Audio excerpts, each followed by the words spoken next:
Oke, salam dan salam sejahtera. Dan pencerahan saya, kerajaan dilihat tidak bijak, angkuh, serta pemalas. Kenapa saya buat pencerahan berkenaan dengan isu ini? Karena kita tahu bahwa kerajaan yang terbentuk ini adalah kerajaan yang dikatakan oleh rakyat sebagai pengkhianatan kepada mandat rakyat. Jadi apa yang berlaku hari ini, kerajaan ini terbentuk daripada hasil parti yang kalah, boleh menjadi kerajaan. Jadi ini tidak pernah berlaku di mana-mana dalam dunia. So, apa yang juga kita lihat, Perdana Menteri kita ini pernah dikatakan oleh Tengku Razali sebagai seorang yang pemalas. Yang mana sewaktu Tengku Razali menjadi menteri dan dia adalah timbalannya. So, dapat dinilai oleh Tengku Razali bahawa Perdana Menteri kita adalah seorang yang pemalas. Jadi ini yang berlaku. Dan apabila dia berjaya dengan muslihat dia membentuk kerajaan yang ada hari ini, dan kerajaan ini mengikut apa yang dia sendiri pernah perkatakan, iaitu scheme of thing, maka dilantiknya menteri yang begitu banyak sehingga mencecah 70 lebih orang.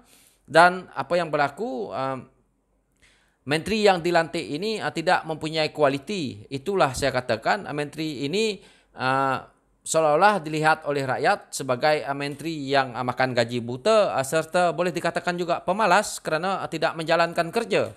Jadi ini adalah merugikan kita sebagai rakyat melihat.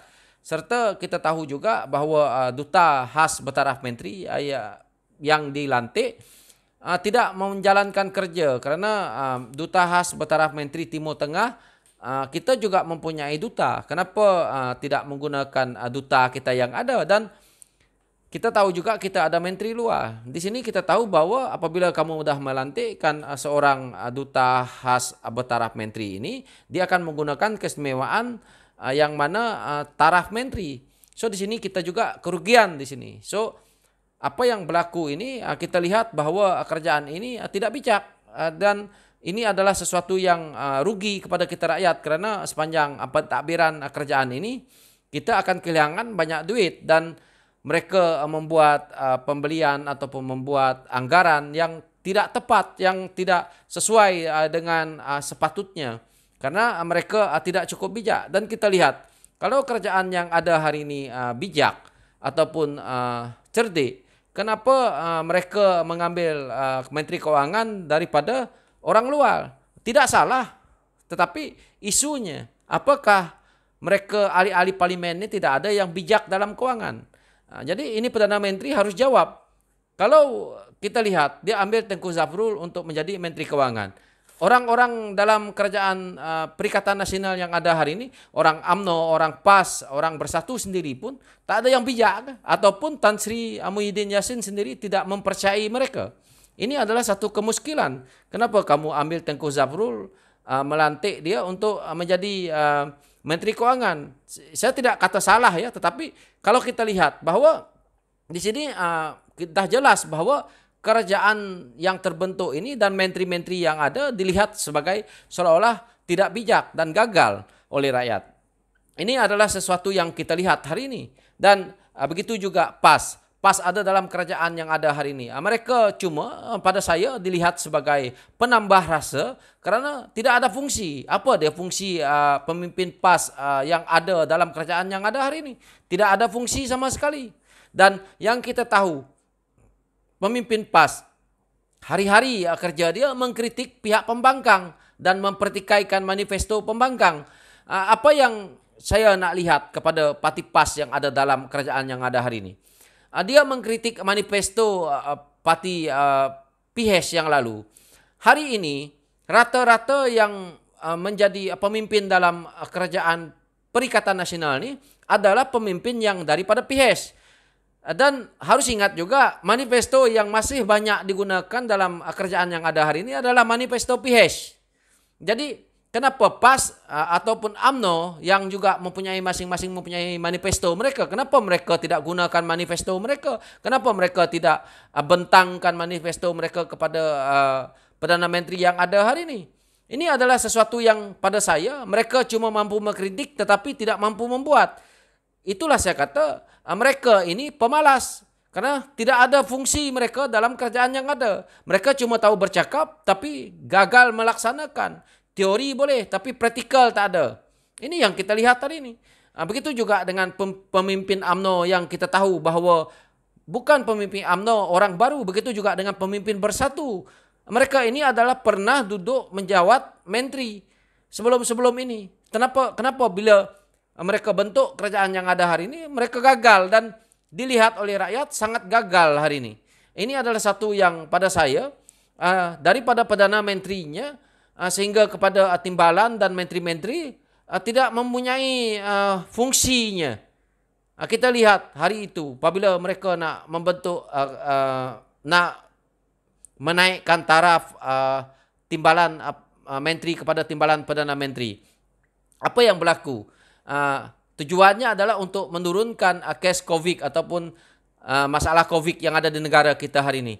Dah seminggu lebih ni pun isunya sama juga. Tidak ada juga peningkatan ataupun tidak ada pun yang kita lihat apa fungsinya timbalan Perdana Menteri ini. Bukan masalahnya mereka lantik kemudian ataupun tidak. Tetapi kenapa di awal dahulu kamu tidak melantik direct. Jadi tidak menjadi pertikaian rakyat. Karena hari ini kamu dah melantik timbalan Perdana Menteri dan kamu dah melantik terlalu banyak menteri. Jadi ini dah merugikan kewangan yang dilihat oleh rakyat. Ini adalah duit rakyat. Dan kamu orang di sana memimpin untuk menjaga amanah rakyat ini, tetapi tidak melaksanakan kerja ini. Jadi inilah yang kita lihat. Dan kita lihat juga kenapa saya mengatakan kerjaan ini angkuh. Karena kita lihat menteri-menteri melakukan kesalahan, melanggar SOP, mereka akan membuat penafian. Penafian demi penafian yang dilakukan oleh menteri-menteri kita. Ini adalah zaman yang mana zaman moden yang sekarang ini media sosial begitu cepat. Dan kalau kita sebagai menteri ataupun sebagai pemimpin membuat satu penafian yang bercanggah ataupun salah, dia akan terbuka semula. Karena contoh kita lihat apa yang berlaku kepada MB Kedah. Dia membuat penafian berkenaan dengan dia melanggar SOP. Tetapi hari ini dia membayar denda dan dijatuhkan hukuman. Jadi ini awalnya kita lihat mungkin cyber trooper dia ke ataupun orang-orang kanan dia membuat penafian bermati-matian berkenaan dengan isu ini. Tetapi hari ini ternyata dia melanggar SOP dan didenda. Ini adalah yang kita lihat contoh yang mana kerjaan ini dilihat begitu angkuh. Dan mereka-mereka yang begitu angkuh ini juga merosakkan kerjaan yang ada hari ini. Karena mereka rasa bahawa mereka duduk di kerajaan hari ini, mereka adalah seperti Tuhan di sana, tidak akan jatuh. Dan ini sangat berbahaya untuk kita rakyat lihat. Karena pemimpin-pemimpin ini tidak memberi apa-apa kebaikan ke arah untuk membangunkan negara kita ini. Ini adalah sesuatu yang merugikan kita. Terutamanya dalam keadaan yang seperti ini, mereka berjoli, ada yang pergi ke luar negeri. Kita rakyat dikurung di dalam rumah dan kita juga tidak mendapat apa-apa keistimewaan. Sedangkan mereka menteri ini mendapat gaji puluhan ribu. Dan mungkin mereka juga mendapat benefit-benefit lain. Kita ini apa yang ada. Jadi ini adalah sesuatu yang pada saya yang mereka laung-laungkan seolah-olah mereka adalah hebat. Tetapi mereka tidak sedar bahawa mereka menjadi menteri, mereka menjadi pemimpin yang kita lantik ini adalah hasil daripada duit kita, duit rakyat. Dan mereka sombong angkuh di sana dengan mendapat gaji, dapat jawatan. Sebenarnya mereka harus melihat bahawa ini adalah hasil rakyat. Dan kalau mereka ini punya agama, mereka harus memikir bahawa duit yang ku ambil ini halal ke haram. Tetapi pemimpin-pemimpin yang mengatakan diri mereka bahawa mereka adalah parti Islam se-Malaysia ada dalam kerajaan yang ada hari ini, malah sangat angkuh dan sangat sombong apabila mereka mentadbir kerajaan. Seolah-olah mereka berada dalam kerajaan yang ada hari ini menjadi pendendam kepada parti yang menjadi pembangkang yang ada hari ini. Karena kerja mereka adalah mengkritik PIHES yang ada. Dan asik mengkritik manifesto PIHES. Tetapi mereka tidak sadar bahwa manifesto yang digunakan oleh kerajaan Perikatan Nasional hari ini, saya rasa 80% adalah manifesto PIHES. Kenapa PAS tak keluarkan manifesto mereka sekarang nih? Bentangkan, begitu juga dengan UMNO. Ini adalah sesuatu yang saya lihat sebagai rakyat, bahwa kegagalan dan kerajaan ini dilihat tidak bijak, angkuh serta pemalas. So inilah pencerahan saya berkenaan dengan isu ini, dan terima kasih.